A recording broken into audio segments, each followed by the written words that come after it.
for the two of you. I will definitely make this very engaging. Welcome to Mastery Monday, and thank you for entertaining this. Mastery Monday number 6. We last week we talked about these few 6 things, and these are like, it was more of like the general pillars. But then this time we're going to be talking more about the mindset on and off the table, more specifically, and bankroll management as well as game selection. Mindset more so of like how do you control your emotions and manage tilt, right? So before I could continue with this, like, how do you guys control and manage tilt? Have you guys faced that tilt aspect yet? I think identifying it is number one. Right. Because I think before I even heard about the term, I would completely tilt and I would just be like, oh, okay. Like, it's almost like a trend, like I'm in a trance at that point, right? Right. Either winning or losing.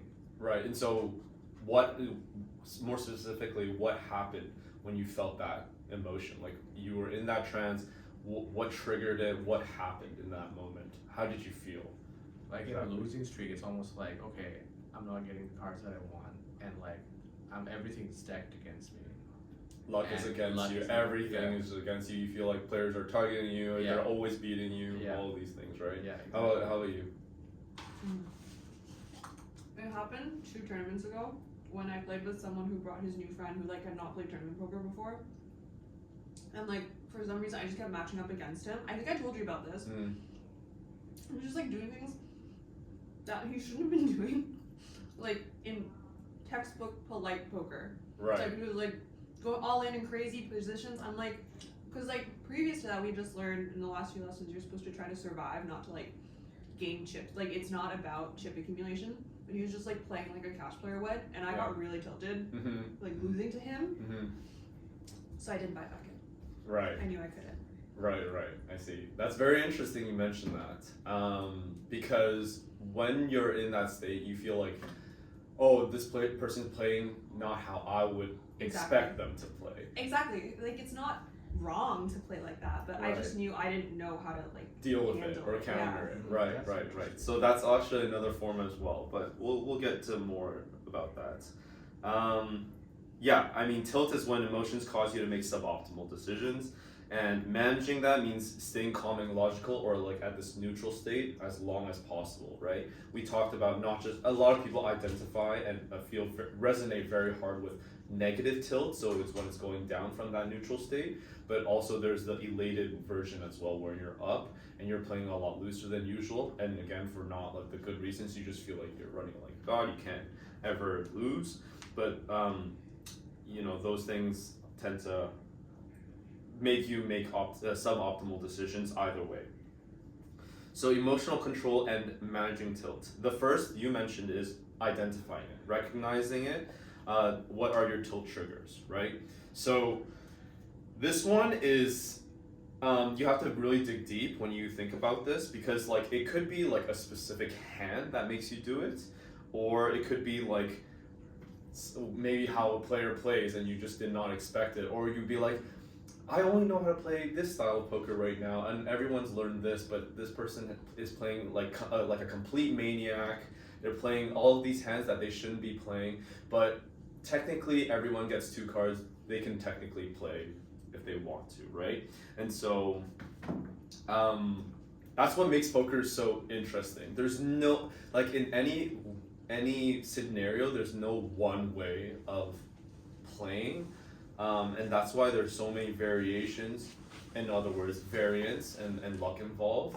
And that also changes drastically based on the type of psychology of players that you're playing with and all these other things, right? So like, you have to identify what sets you off. Losing to huge bad beats, you lose a really, really big pot, maybe, or being like card dead, you're just not getting any of the cards you want.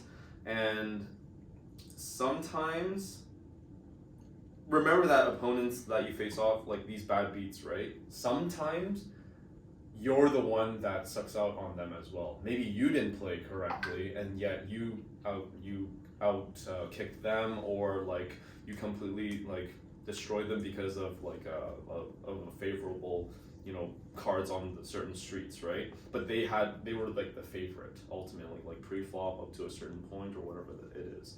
So like, I think it's important for everybody to recognize that again, they resonate very hard when it's negative because it hurt them. But you have to realize like there are other people that it hits as well, and maybe you're like the villain in their eyes, and that you're the one that sucked out on them, right? And you need to consider that, okay, fair enough. Sometimes I did actually like win really like hard in these spots, and so like you have to be very objective and honest with yourself on what your variance and luck looks like for yourself. You're winning sometimes, you're losing sometimes, all these other things, right? So what happens here is a good tactical thing you can do is to keep a tilt journal, and after every session note certain things that of how you got tilted, maybe the certain hands and certain spots that were really difficult for you to like play and things like that, and that will typically help you identify how to where and when you tilt. So then you want to take breaks to reset your mind. So there are a few ways people do this. There's like a 5-hand rule where you can feel like if you feel tilt is starting to creep up. Again, once you start to like take note of it, you'll start to notice when that feeling starts to emerge. So when that feeling starts to emerge, you can like take a 5-hand rule and like fold literally the next 5 hands, even aces. Really? Is that recommended? Because it's not recommended Yeah. in play, right? But Right. because you're tilted, you may not play aces optimally, so you might not get the most EV out of that play. Or if you let's say get it all in against kings, but then they suck out on you again because a king comes up, you're gonna get even more tilted. So things like that can happen, right? That's why it's like it's a 5-hand rule. But what's probably even better than that is to walk away from the table completely, go for like a 10-15 minute walk, and just take a breather. And a lot of people tend to do this when they lose a lot of money, like in a cash game or something like that. And you have to think about why, right? When people lose a lot of money, that means they're focused heavily on like the game of poker as purely money, when you should be thinking about it in terms of big blinds. So if you like refocus the problem of how you think about the game in terms of big blinds, then it really and if you played it like well, it really shouldn't have affected you like that much. But again, most players, like at least in the total kind of poker player pool, a lot of them do think very heavily about the money, right? So reframing your bad beats as long-term wins. Like this is probably a really key one that's helped me a lot, which is like if I get sucked out, I'll just think of it as like I paid a premium to learn this lesson, right? I paid $1,000 to learn this lesson, so really like make the most out of it, right? So here's an example. When I started playing at the casino, there's a player type called OMC, right? Old Man Coffee. And so basically what happens is there's like these old guys that how their play style is playing only premiums. They'll fold everything else, even like if they're decent, like 9-10 suited, all these hands. They're playing only aces, kings, queens, maybe some jacks and some other like strong pocket pairs, or like ace king suited. Not even like ace jack offsuit. Not even these hands really. Only premiums. And they're just trying to get max value at those moments, and they fold everything else, and for the rest of the time they're on their phone. Their play style is very as soon as they get the hands, they don't really care about their sizing.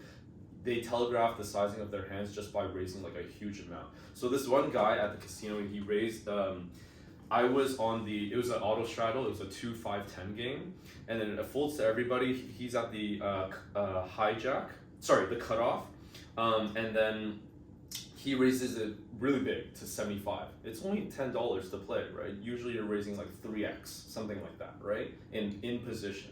He's in position, he raises to 75, right? And and then it folds to me, I have pocket kings in that spot. I'm like, this is so gross. I know he probably has a premium here, but like I can't fold either. So then I just decided, you know what? Because he made a crazy play, I'm gonna see what happens this time and make a crazy play. I know he's OMC, but like at the same time, maybe I might get lucky where he has like ace king suited, or like queens or in the spot, and I'll just get it all in right now. So I 3-bet jam for like $1,100, like 1.1K. Okay, so it's a really insane like 3-bet, right? And then he asks the dealer to hey, can I get a count? he counts my entire stack, and once he's about to finish counting and tell the player what I have, and he's like, oh, it's okay, I call. And I'm like, and when he did this, I'm like, to ask for a count, I'm like, I'm probably good. But then he shows pocket aces, and I'm like, why would you slow roll that? You're such a nit. And I got extremely like tilted in that moment, because obviously, like, if you have aces, you're never folding there. You're just calling right away. You don't even need to count the stack, right? Yeah. None of this stuff. He gave you false hopes, right? He gave me false hope. What's even crazier is that I went to buy back in. I took a bit of a break, went to get the rest of my cash from my wallet, and then went to get some more chips. As soon as I came back, he got up and left. And I was like, holy, like, what is this, man? That would tilt me. Yeah. So I'm just super tilted at this point. But then the rest of the session, I actually I calmed down, played well. So, but that particular point really annoying. But then, I'm like, okay, that's the last time I'm ever gonna make that mistake. I know OMC players, and I obviously knew he had like premiums. Even in kings in that spot, if I don't have aces, honestly, I should just fold. Can I ask you a question? Sure. Like, I think you had kings, right? You're Yeah. basically nutted. Not basically not. You're nutted. So, if you let's say just call, Yeah. what flop do you get away from? There's literally nothing, right? There's really So nothing. you either fold pre-flop or you're saying jam. You never call pre-flop against that guy. So Is it even optimal? Like, how do you play kings? It's in that very hard. spot, I thought about that hand, and I thought it actually would have been fine to 3-bet, like min-click 3-bet. Because oftentimes when someone 3-bets light, in those spots, and you think they might be using very marginal hands, you're gonna min-click 4-bet to just get all the bluffs to fold right away. And if I did that, he might just straight up fold ace king or something, like suited or something like that. Or he might re-raise you with aces, right? And then I made a mistake because I didn't want to face a tough decision, but like I just knew too that you he had the had instincts, this. right? That Yeah, I had the right instinct there, but I just also thought maybe I'll get lucky. Maybe I'll get lucky and spike a king right on the flop. Yeah. Whatever. makes sense. Either way, I took that lesson. I'm like, okay, never again, right? So I took that lesson, and then I had another session where we played like 1K or 1K deep, I think. And then I had pocket sevens in the under the gun +1, and then it went to the cutoff, and this guy I raised, by the way. Full, like one person calls, and then it goes to him, and then he hasn't been playing any hands all night, and suddenly he hold on, so 1-3, I raised to 15, calls 15, folds around to him, and he raises it to 115, $100 more. So that massive raise is already telling me like he has a strong hand. And it folds back to me. I tank for a bit, and I thought I have pocket sevens. Usually, if we're deeper stack, if this player I know is like playing a lot more hands, I think I can make a reasonable call. But I just decided to fold. This other guy calls. The guy, yeah, there's actually another caller. Sorry, folds and then calls. That guy just called because he was short stacked, and then this person that 3-bet, he had kings, right? So like, when I thought about it, I'm like. And by the way, I made a straight on that board, and I'm like, That's of why course, you of remember course. the hand, isn't it? Yeah, of course. But in my head, I'm like, I made a good play there because all things considered, 90% of the time I'm losing that hand, right? So it was You'll have to actually. hit a set to win, right? Sorry? You'll have to hit a set if you want to win. Yeah, Otherwise exactly. you won't win. I'm either hitting a set or I'm hitting, and if you think about it too, I had I think an open ender. And then the turn was a paired board, so it was a 6, and then I hit the straight on the river. So in order to get there, there's a lot of luck that had to be in place for me to get that, right? So it's just better to fold in those spots and make sure you're not losing, like doing that 110 times over and losing 90% of that all the time. So I think learn my lesson again. Just think of it that way. Reframe it so that these bad beats are just. Long term, you'll win if you just think of them as like lessons. The next is control what you can and ignore what you can't. It's easier said than done, especially when you're emotional and you're like tilted.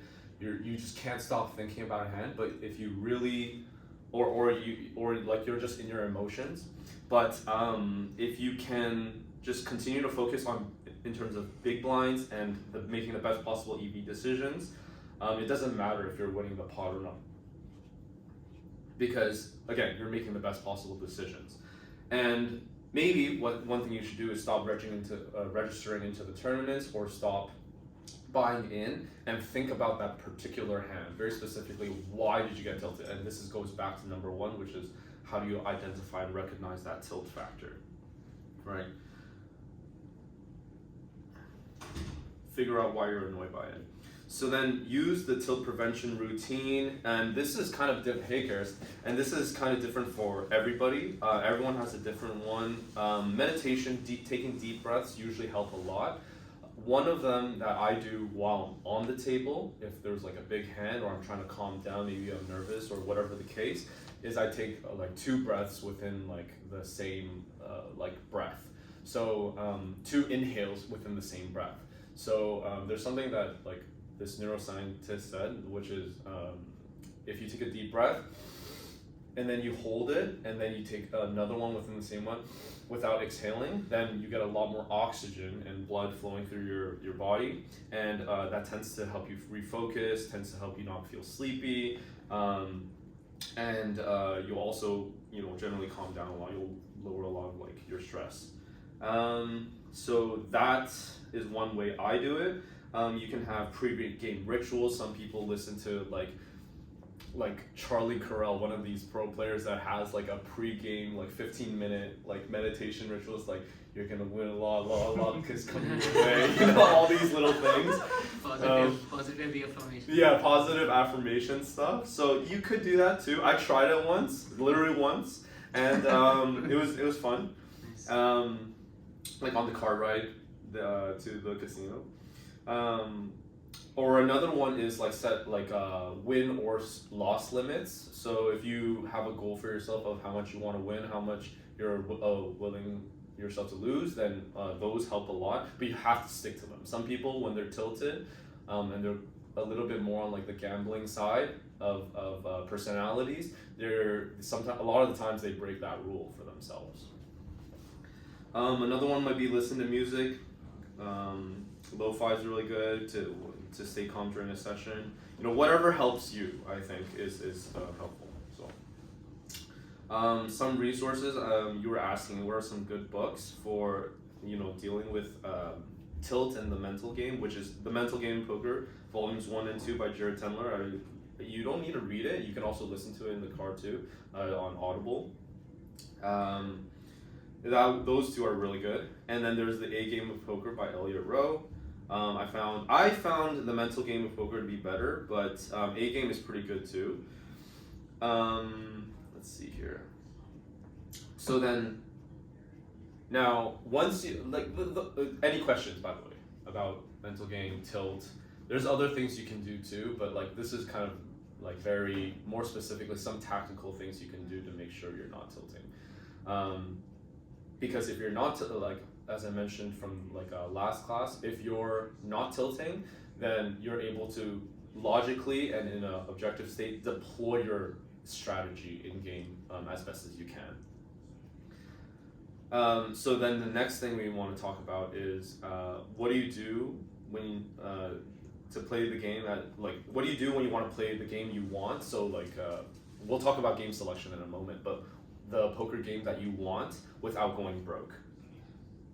And if you don't manage bankroll, you will go broke. So even if you're a great player.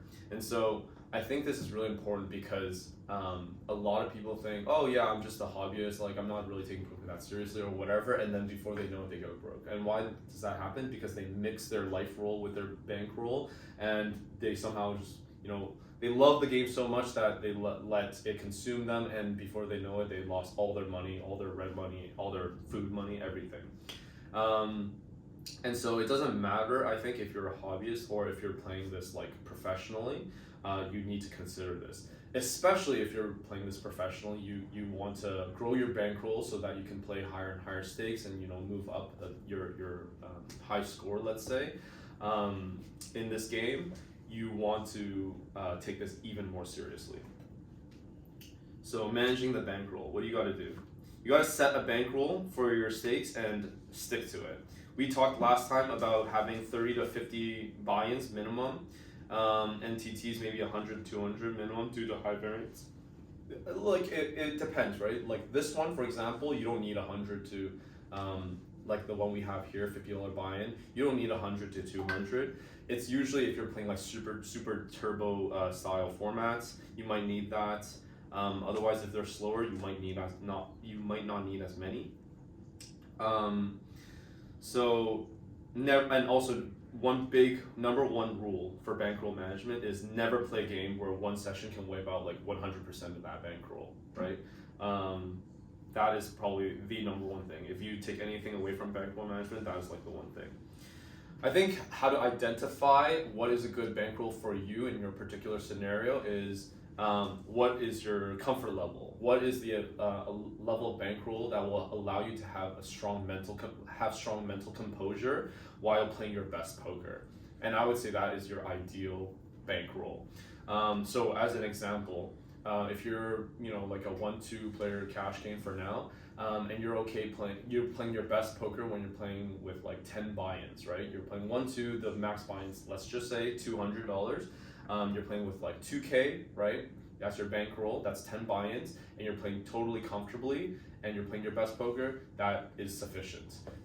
And then when you move up in stakes, for example, then you want to probably allow yourself at least 10 buy-ins for that next stake as well. So that's how you want to think about growing your bankroll to the point where you can consider shot taking or going up to the next stake. Is the 10 buy-ins like in order to balance out variance? It is to smooth out variance over time, because you have to think about all the times that you're gonna have aces and then versus someone with kings and then they just suck you out, right? Gotcha. It's gonna happen no matter what. As much as you want to deny it, it's gonna happen. But I will say though, the higher your skill edge in the game itself is, the more often you're going to avoid bigger downswings. So, just as an example, I paid that price for that one, OMC play, whatever. But then in another scenario where it's very, very similar, I avoided losing a lot more because I just decided to fold because I just recognized that spot, right? So, yes, it is to do that. But now, the buy-in amounts are all dependent on how aggressive you want to, grow your bankroll. That's the whole point of poker, right? Not just like winning money and playing the best poker, but also growing your bankroll so you can play other games that you want to play.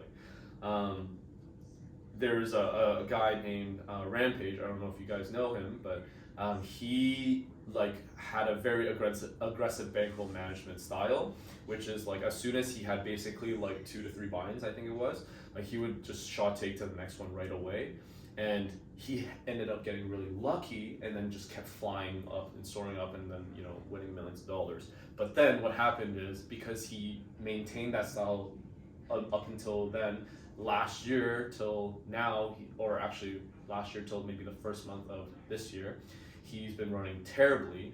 The variance kind of caught up to him and he lost it all and he's actually in debt right now. So, you want to definitely always have a safeguard and account for that variant, the opposite side of variance. So create a stop loss limit. If you lose one thing you can do for yourself, if you lose not even 5 to 6, but maybe even 2 to 6 buy-ins, 2 to 3 buy-ins, sorry, then maybe that's your limit for one session. So you would take a break, reset tomorrow, sleep it off, think about hands, and then go back tomorrow. So set a daily limit, maybe it's a percentage. You don't want to go past 10% of your bankroll at any one session. Some people also play multiple sessions in a day at different places, so that's why I say per session instead of per day.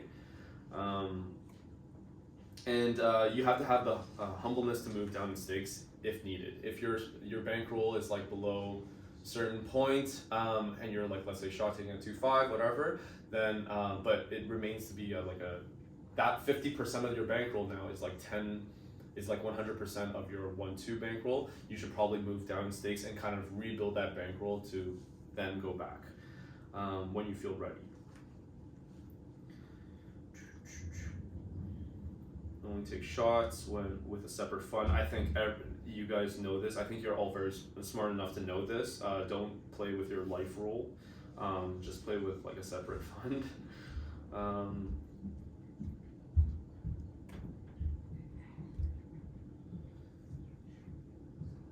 Yeah, we're good. And set goals. Setting goals is probably like the one thing that will keep you like sane and with good expectations without you going off the rails. So I would highly suggest doing this. What does that look like? Well, if can you guys see this? Can you guys see? Is this clear enough? Yes. Okay. Yeah, these are some examples actually of like cash games, and this is like a good one too. 20-ish to about 50 buy-ins for like cash games, and then that one I think it was, what is it? About 50-ish to 100. Or they're not even giving a range. So about 50-ish buy-ins depending on what you're playing. So yeah, for tournaments, I think for tournaments it should be fine to have that amount, but again, you will probably want more if you're playing faster formatted tournaments, because the chances of people being pressured by those antes in those faster formats are going to force them to go all in quicker, and you're going to just hit a lot more variance. When it's slower and more dragged out, you have more playability, more time to play with your stack and try to build it accordingly without facing that much variance. So therefore, you only need, you can work with a smaller roll. Cash game's a little bit different because like you're working with like actual dollar amounts per chip, so like you need constant like replenishment of your roll, of your stack in order to keep playing. So that's why you might need a little bit more in this instance. But yeah, a goal might be that you're gonna play today in this session and you're gonna double up or triple up, and once you hit that amount, you're done for the session. Then you cash it out, and then you turn your computer off, or you get off the table, you go home, or maybe like you only buy in twice for this session. That's something you can do too. Let's see. There's actually a link that I have here, but I'm not going to open it now. But if you guys want that link, I would send that to you, and you can learn more about bankroll management. I think that's it for now on bankroll management. So I think this is probably something that ties in with how you are able to profile and identify players. What games should you play? It might be, to you, it might be very easy. It's like, oh, like I can afford this, so I'll just play this game. Well, if you're really serious about making money, let's say, you probably want to be very like observant of what players are doing in certain like metas, like 1-2 plays a certain way, 2-5 plays a certain way, and what kind of styles you like playing against. And then you're going to want to try to aim to like play and stay at that stake, let's say. So all of it varies, right? We just said earlier, in a faster format like tournament, people are just going to be shoving like left, right, and center. But then if it's a free roll, they might be shoving left, right, and center. But if there's like a much higher buy-in, like a 10K main event, people are not going to be doing that nearly as much. They're going to preserve their stack as much as possible, right? So they're going to play tighter ranges. They're going to, so it does, the game you select does change your strategy a little bit. Because winning poker isn't just about playing well, it's about playing the best possible games. There's a thing that happens where if you play in a tournament, you run really deep and win, let's say, tens of Ks to hundreds of Ks, you actually get kind of like known by a few people around, like especially in the US and maybe in Canada as well, and they actually invite you to their home games. And a lot of these home games are generally very soft, and then like they also play very splashy, very deep and stuff like that. So if you're like good enough to get deep in a tournament, you're probably good enough to like be very profitable in those games as well. And then when you go to casinos, there's probably going to be lots more regs. So you have to be more attuned to identify like what you're looking for here. But generally, to improve game selection, here are a few things to look for. You want to look for what's called weak or soft players. and most of people's profits are coming from whales, right? Whales are I love you. this word. Sorry. I love this word. Yeah. So whales are the ones you want to, and the ones that you'll notice them if they're constantly buying in, like buy-in after buy-in after buy-in, and it doesn't seem to affect them at all, or maybe they don't want, they're just having fun. They might be looking, like if you can tell like certain things that they wear or like tell that they have a lot of money, that might be an indicator. I'm not sure, it depends on the person. But usually these players are not necessarily good, they just have the money to play a lot. And they just like the game, so they're going to splash. So that's probably where you're going to make the most money. You want to constantly identify these types of players. They're because they're not good, they're probably going to make a lot of mistakes as well. One thing that is also really good is if you notice a lot of people drinking uncontrollably, that's a good indicator that they're gonna probably at some point punt off their money. So like keep an eye out for that. They might not be whales; they might just be regular players, even recreational or regular like shark players. But for that instance, they're just like uncontrollable. They're having fun. Smoking might be an indicator as well, where there's like these certain things that I picked up as well, which is like if they smoke a lot, maybe they like when they're sober, they're not able to control their emotional tilt and all these other things. So smoking is a way, or some other drug might be a way for them to like control that and feel better about themselves. So also pay attention to these things. Avoid games with too many regulars, or in this case it might be like sharks, right? Not all regs are sharks, but there are some sharks are specifically like actually like regulars, but also very good players. And the more experienced you become, the more you're going to be able to see that. I think maybe intuitively, as you played some of these tournaments, you might have noticed that with some players already. You may not know what like if they're actually good or not, but somehow they put you in harder spots to like play, and they're constantly putting pressure on you. They might be stronger players in general. If there are tables where there's multiple good players or a lot of players like that, don't even sweat it. Just consider switching tables. Find another table to play. Unless you're kind of like me, where I like the challenge and I want to try to like face off with them, learn as much as I can, and get better. That's another thing. But most people, if they're just trying to sheerly make money, then you want to find the softest possible table as you can. Vincent, can I ask a question? Sure. Because like I've been playing for a while, and as what I think, like as you want to move up the stakes, it's better to play with regular players, Right. because that kind of prepares you for bigger stakes. I Like agree. if you have a bankroll. I Because agree. if you continue playing with like not so good players, you're basically not learning enough for you to prepare you to be at the next stake. Right. Is that thinking right, or like how do you think about it? Yes, I agree, and that's why I mentioned like I actually appreciate and like that challenge. So I'm constantly out on the lookout for better players. It's not the best for my bankroll, let's say, but it is good for my skill development on the game, because I'm thinking more long term. I want to play higher stakes, things like that. So you must be doing that, because if you are constantly playing with players that are like in 1-3, and they're like using a whole limp strategy and they're not moving up in stakes, there's a reason they're not moving up in stakes.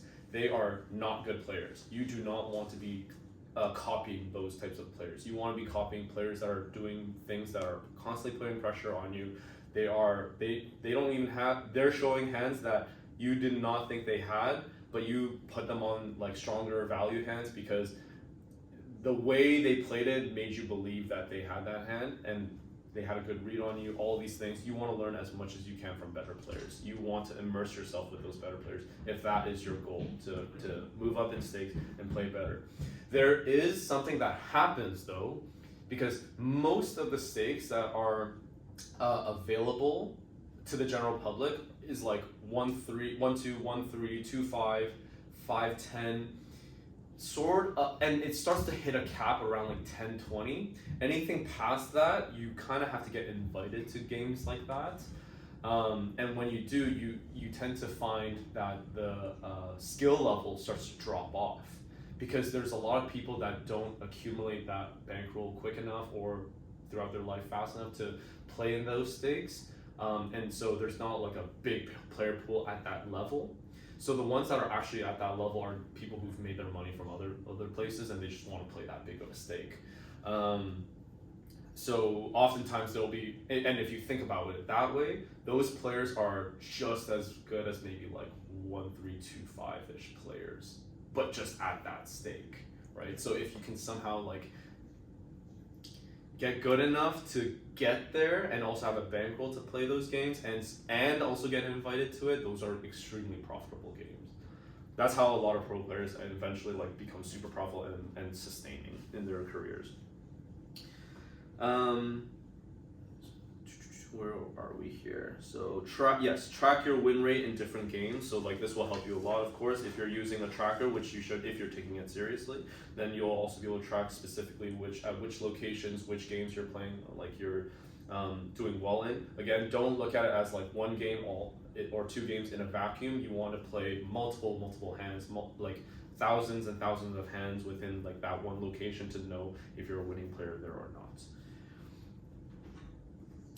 Of course, goes without saying, pay attention to play styles at the table. If they are loose and it's passive tables, then it's best for value betting because oftentimes players are going to be showing up with like very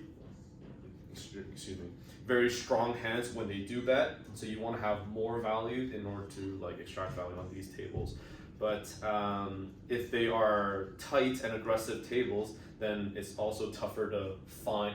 There are fewer profitable spots to find. So you want to notice how these players are playing in general.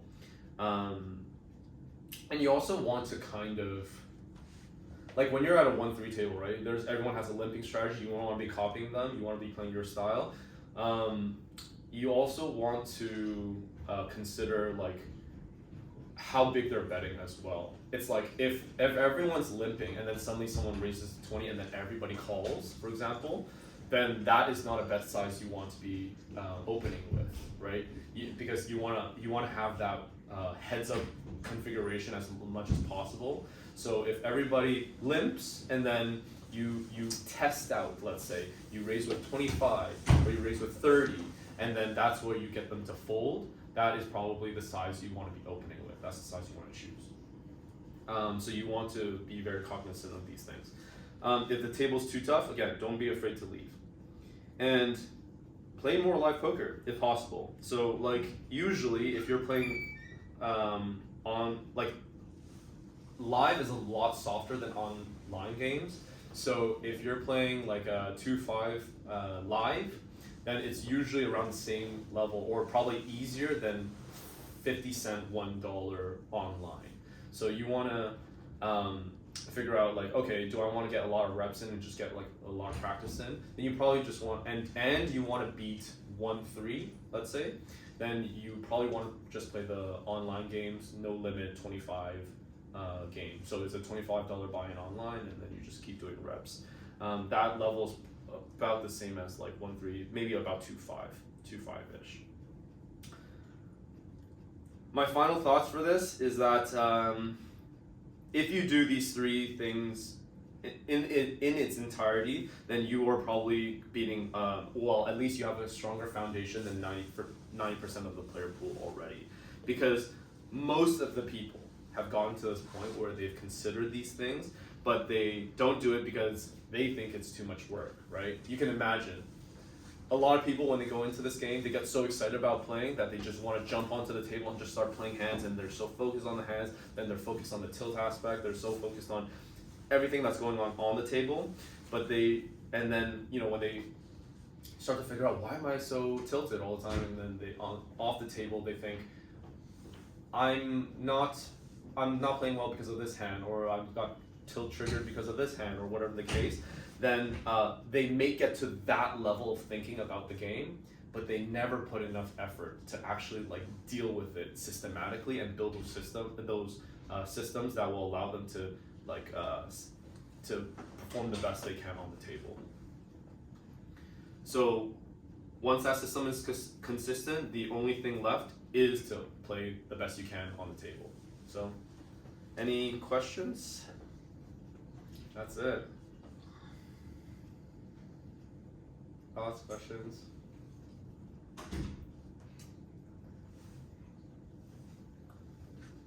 Okay, cool. Then thank you again for Matrimony 6. Let's get started on the